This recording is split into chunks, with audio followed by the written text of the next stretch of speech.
Canada is marking the National Day for Truth and Reconciliation. More than 150,000 children were forced to attend residential schools for more than 160 years in Canada. Many survivors have since detailed the horrific abuse they suffered to the Truth and Reconciliation Commission.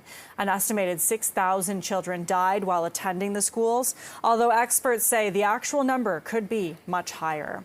Here in Toronto, ceremonies and activities are being held at Nathan Phillips Square today, and CP24's Courtney Heels is there and joins us now with all the details on what's happening there. Hey, Courtney.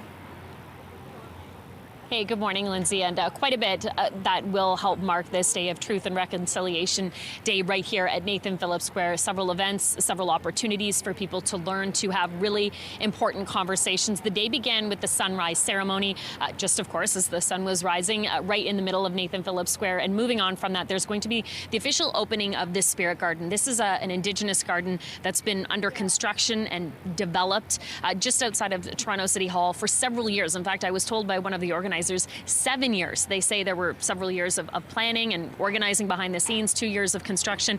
And what is going to happen later on this morning, there is going to be a walk of 100 residential school survivors over to the Spirit Garden. We'll have a chance to hear from many of them, hear their stories, hear how important today's Day of Truth and Reconciliation is, but also hear from some of the architects, the inspiration behind the work within the garden. So people who are watching right now, of course, encouraged to come down and have some of these incredibly important conversations and mark this incredibly important day. We have been told that Mayor Olivia Chow is also open to speaking with us, so we're hoping to have that in the next 15 minutes or so. She was part of the sunrise ceremony, and of course she'll be a part of the opening of the Spirit Garden later on this morning, Lindsay. So again, more to come, and anybody who is watching right now who wants to learn a little bit more and have a chance to speak with some of the residential school survivors, that is an opportunity here at Nathan Phillips Square. Over to you. Okay, lots of good information there. That's CP24's Courtney Heels reporting for us this morning. Meanwhile, Ontario MPP Sol Mamakwa wants Ontario to make the National Day for Truth and Reconciliation a paid provincial holiday.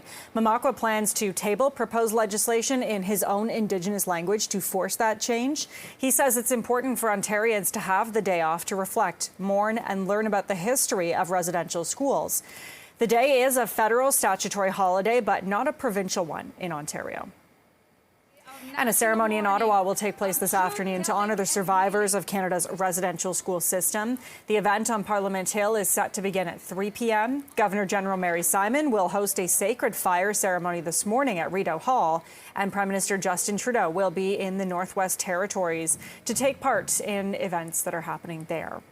Speaking of Governor-General Mary Simon, she says she's starting to see progress on issues surrounding Indigenous peoples in Canada.